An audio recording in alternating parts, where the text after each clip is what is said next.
Doctor साहब, नेहरू के मामले पर वज़ीर-ए-आज़म की ज़ेर सदारत मुश्तरका मफादात कौंसिल का इजलास जो है जारी है। ये जो मामला है ये हल हो सकेगा, क्या नतीजा निकलेगा? बड़ा ये मेरे ख्याल से सेंसिटिव मामला है। जी इसको देखते हैं कि क्या बात सामने आती है। साइन तो इस पे कर दिए थे जी जरदारी साहब ने, लेकिन फिर उसके बाद सिंध में एहतजाज हुआ।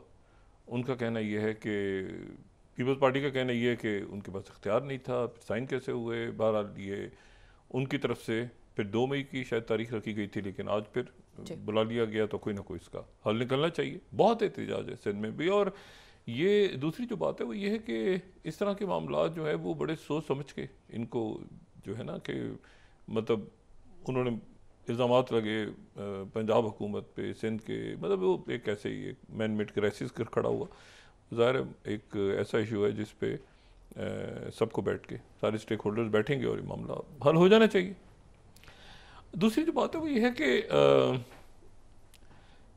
ये जो एक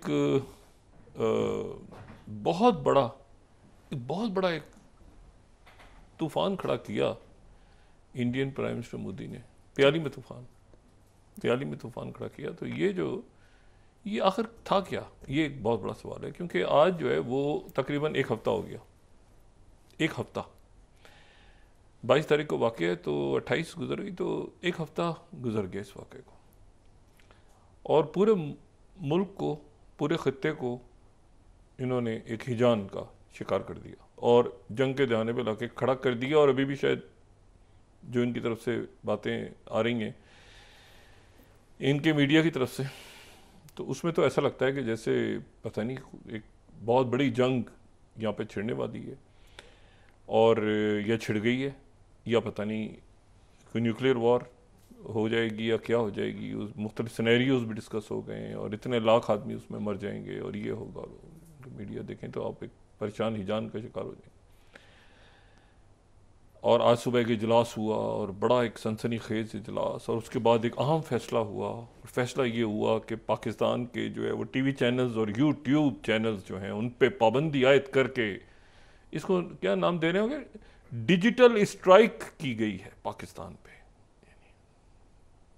मैं तो बहुत ही ज़्यादा अब इस पे क्या क्या बात की, डिजिटल स्ट्राइक की गई है, ठीक है। और जनाब एक अजीब, वो आज पता नहीं वहाँ पे क्या होगा, वो भट की आत्माएं, उनकी गला थक गया एक हफ्ते से ठीक के, वो अजीब एक तमाशा बनाया है। मगर मसला ये है कि वो जो मैं कल बात कर रहा था ना कि धक्का किसने दिया, इंडियन प्राइम मिनिस्टर मोदी को धक्का किसने दिया। एक कमाल की बात आपको बताऊँ, उन्होंने अभी तक पाकिस्तान का लफ्ज़ नहीं कहा, पाकिस्तान का लफ्ज़ इस्तेमाल नहीं किया। ये जो पतली गली है ना उनके लिए, अभी भी जो पतली गली निकलने की, कि मैंने पाकिस्तान का नाम ही नहीं लिया था। उन्होंने पाकिस्तान का नाम ही नहीं लिया कि जहां दहशत गर्द होंगे दुनिया में मैं उनको नहीं छोड़ूंगा। ये तो हम भी कहते हैं। ये तो सारी दुनिया, पूरा दुनिया का कौन सा मुल्क है जो कहता है कि हम दहशत गर्द होंगे? तो पाकिस्तान का स्टांस है, सबसे बड़ा स्टांस है। लेकिन ये है कि धक्का किसने दिया? वो ना गांव वाले जमा हो गए। एक आदमी ने कहा, एक बच्चा गिर गया, वो है ना कुएं में बच्चा गिरा, वो एक आदमी ने, सब डर रहे थे कौन निकालेगा बच्चे को, कौन निकालेगा। एक आदमी ने कहा कि हटो, मतलब छलांग मारी, उसने बच्चे को निकाला। पूरे गांव ने नारे लगने शुरू हो गए इसके, उस आदमी की बहादुरी के। लोगों ने, क्या बहादुर आदमी है, जीदार आदमी है।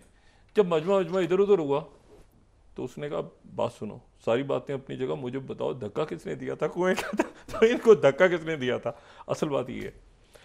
अच्छा, दूसरे ये है कि जो गालिबन बात समझ में आती है, आज आपको पता है आज की क्या सूरत हाल है वहाँ पे?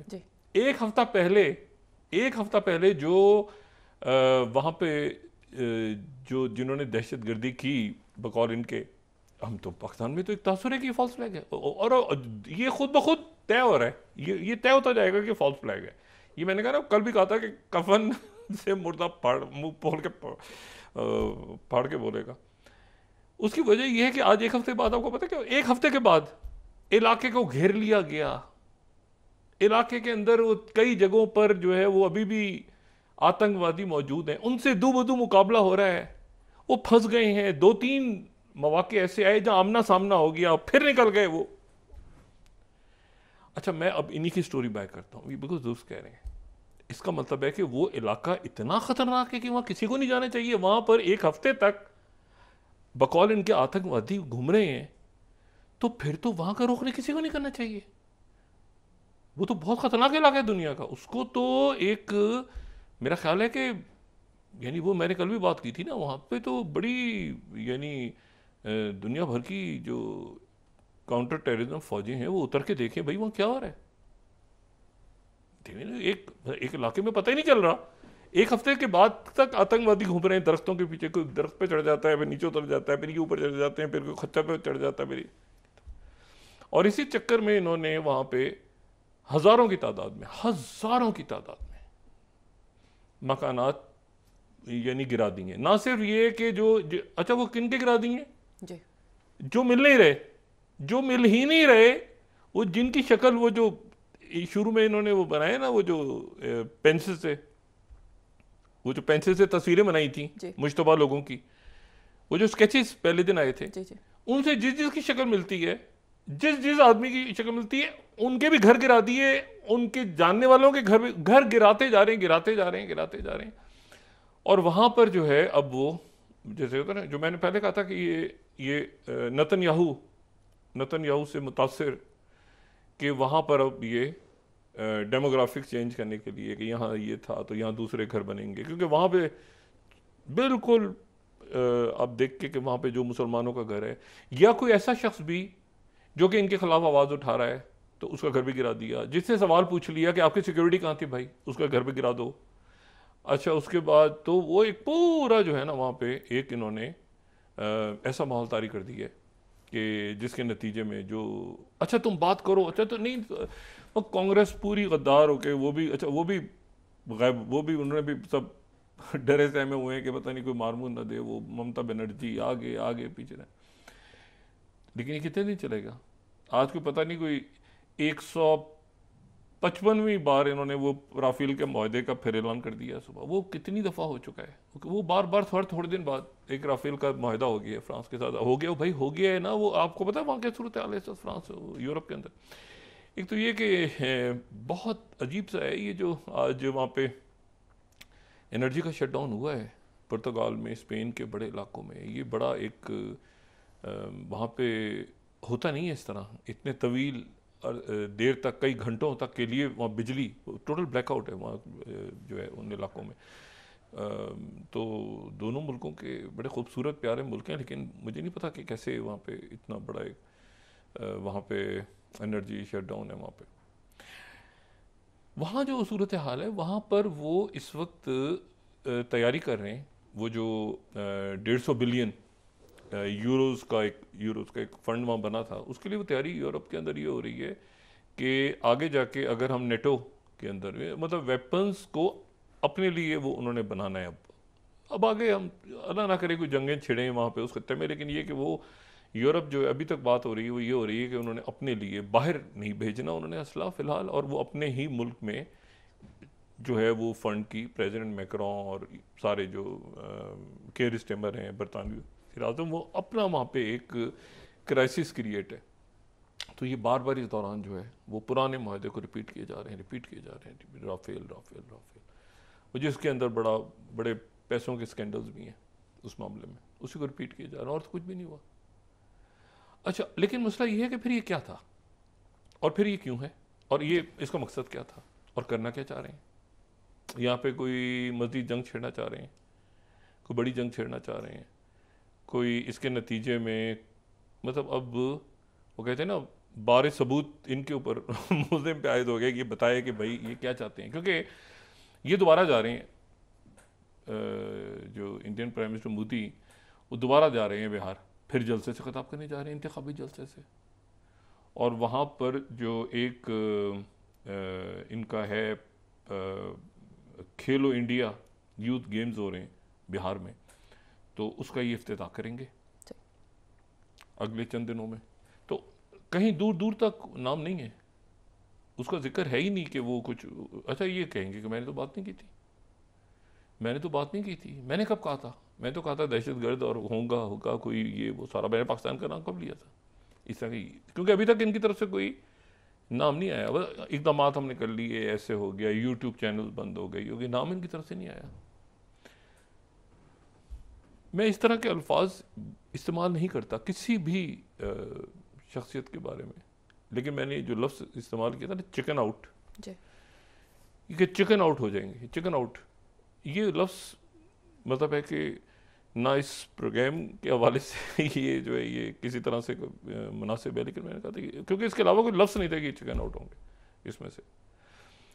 कराची ब्लॉकेट कर देंगे, ये करेंगे, ये करें ना।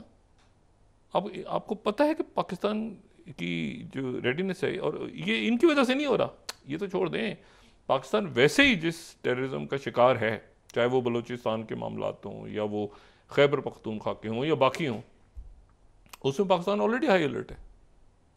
तो जिस जगह पे पाकिस्तान, अच्छा फिर उसके बाद पानी बह गया, लोग प्यासे मर गए, पता नहीं लोग ये हो गया है, वो हो गया है, दवाइयाँ नहीं मिल रही, ये पता नहीं इनको पागलों को कौन बताता है वहाँ पे, ये कौन से लोग हैं, मुझे तो समझ ही नहीं आ रहा। लाइफ इज़ नॉर्मल पाकिस्तान में चल रही है बिल्कुल। लोगों को इस बात का अंदेशा ज़रूर है कि कोई वहाँ से कोई हमाकत ना हो, लेकिन ये लोग तैयार भी हैं, कौम तैयार है, कौम तैयार है, खट्टी है बिल्कुल, और अगर कोई मसला होगा तो उसको फेस करेंगे सारे मिलके। तो लेकिन इशू क्या था, ये आज जो है ये बीबीसी के भी मत्थे लग गए हैं, ये पाकिस्तानी चैनल्स भी बंद कर दिए, यानी कोई बात ही ना करें, इनसे पूछे ही ना कि सिक्योरिटी क्या थी। बस आपने कहना, सब ये पूछते हो कि सिक्योरिटी क्या थी, पाकिस्तान के साथ मिले हुए हो तुम। ओ भाई ये क्या हो गया, तुम गद्दार हो, तुम पूछ रहे हो सिक्योरिटी कहाँ थी, तुम गद्दार हो भाई। वहां पे जो है वो कौन से दहशतगर्द आए थे, कहां से आए थे, ये सवाल पूछते हो, तुम गद्दार हो, तुम पाकिस्तान के एजेंट हो। वो कहते हैं ना मुख माफी, बिल्कुल फारिग हो गए ये। लेकिन ये है कि अब इस तरह की बौखलाहट में कोई अहमकाना हरकत ना करें। आज भी नहीं की इन्होंने, भाई ये कि एक डिजिटल स्ट्राइक करके इन्होंने चैनल्स वैनल्स बंद कर दिए, लेकिन ये क्या किया है हफ्ता, और हफ्ते के बाद आज आ रही है कि वो छुपे हुए हैं दरख्तों में, और वो जनाब उनकी तलाश हो रही है, और वो जनाब घेर लिया उनको, 2 दफ़ा सामने आ गए। इसका मकसद क्या था सारा, यहाँ तक तो जाना ज़रूरी है ना।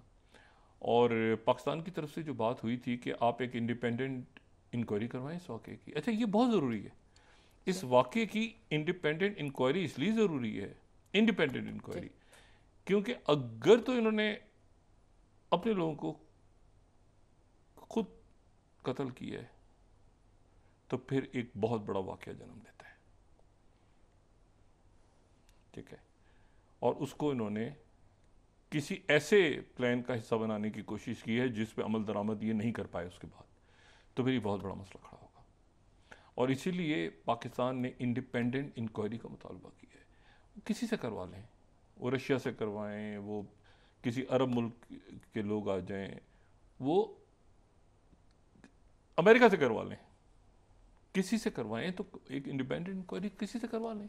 मगर उस इलाके को, उस जगह को इन्होंने पूरी दुनिया को ये मैसेज दे रहे हैं कि इतनी खतरनाक जगह है, वो टूरिस्ट स्पॉट बना रहे थे वहाँ, इतनी खतरनाक जगह है कि 1 हफ्ते बाद भी हमें नहीं वहाँ बंदा मिल रहा कोई, और घर गिरा रहे हैं वहाँ पे, और वो सारे भाग गए। अच्छा लोग जो हैं वो जिनके, अच्छा वो सामने भी नहीं लोग आ पा रहे क्योंकि उनको मार देंगे, जिंदा जला देंगे, या वो लिंचिंग कर देंगे दरख्तों पे। जो एक नया इनके यहाँ सिस्टम आया है पिछले चंद सालों में, लिंचिंग। आप तसव्वुर करें कि आज के दौर में ये लिंचिंग, मॉब आता है, बंदे को पकड़ लेता है, तुमने ये किया, तुमने, और दरख्त पर टांग देता है। इस तरह का माहौल है, उसमें हिंदू भी हैं, उसमें ज़ात पात का इशू भी है, उसमें बस जो भी इनके खिलाफ बात करे। तो ये जो मैंने पहले भी कहा था ना, 135 तरीके वहाँ चल रही हैं, तो ऐसे ही नहीं चल रही अब। और अब वो जोर खुद ब खुद उनके अंदर, क्योंकि हारमोनी नहीं लाना चाह रहे, या तो हारमोनी लाए ना, कोई इंटेलेक्चुअल डिबेट करा रहे हो, कोई बात सवाल हो रहे हो, कोई भाई कैसे हुआ, कोई किसी किस्म का कोई डिस्कशन तो हो रहा हो ना, एक वाकया पेश आया है। लेकिन अगर आप हर एक को गद्दारी के फतवे बांट रहे हो रियासत की सतह पे, और गद्दारी गद्दारी गद्दारी, और ये भी सारे के, तो पता चला कत्लेआम शुरू हो गया, लोग ऑलरेडी लोगों को मार रहे हैं ना मुख्तलिफ रियासतों में। तो मुझे तो बहुत इस पर हैरत है। और दूसरी जो बात है, असल बात में भी इनका मीडिया देख रहा था, तो ये जो है फर्स्ट पोस्ट इनका बड़ा नशियाती अदारा है, तो 28 असल बात जो है ना वो अब आई है खुल के सामने। 28 US extend support for India, 28 but shies away from blaming Pakistan as China retaliate Islamabad rhetoric. यानी इस्लामाबाद के साथ चाइना खड़ा हो गया, लेकिन अमेरिका ने हमारी हमायत करने से इनकार कर दिया। देखिए, मैं आज से 5 साल से ये बात मुसलसल कह रहा हूँ कि अमेरिका इनके साथ नहीं आएगा जी। अमेरिका इनके साथ नहीं आएगा। और फिर उसके बाद India Today, China backs Pakistan independent probe demand. अच्छा, चाइना ने सिर्फ ये कहा है कि आप जो हैं वो, मतलब चाइना ने जो बात की है ना, देखें चाइना ने जो बात की है वो चाइना ने सिर्फ ये कहा है कि सब दोनों रिस्ट्रेन करें और एक इंडिपेंडेंट इंक्वायरी करवाएं।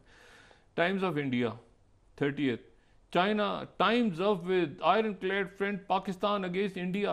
अच्छा, ये तो कर रहे हैं साथ साथ वो फर्स्ट पोर्ट वाला, देखें ना, हमें अमेरिका ने छोड़ दिया, चाइना खड़ा है पाकिस्तान के साथ। ओ भाई, पूरी दुनिया खड़ी है इस मामले पे कि आप इसकी इंडिपेंडेंट इंक्वायरी करा के पता तो करवाएं कि किसने की है। पानी बंद कर दिया, ये हो गया, फलां हो गया, दिमाग, ये नहीं, हर वो चीज़ जो नहीं पॉसिबल नहीं है। ये नहीं VPN लगा के लोग यूट्यूब देखेंगे वहाँ पे, ये नहीं, हर वो चीज़ जो पॉसिबल नहीं है। तो और हम अब वो सर्जिकल स्ट्राइक नहीं करेंगे, उससे कुछ बहुत बड़ा करेंगे, पता नहीं बहुत ही कुछ बड़ा करेंगे, पता नहीं क्या हो गया इनको। और बिहार में फिर जलसा और है, और जलसे में जाएंगे, तकरीर करेंगे वहाँ से, और उस दिन से नज़र नहीं आए। बस एक जलसा हुआ, ये गए भी नहीं वहाँ पे जो जहाँ पे वकूआ हुआ है, और उसके बाद वो बस एक मुलाकात हो रही है, दिल्ली में इजलास हो रहा है और उनकी ब्रीफिंग, और ये एक हंगामा पाया, और वो आहिस्ता आहिस्ता डेड डाउन हो जाएगा।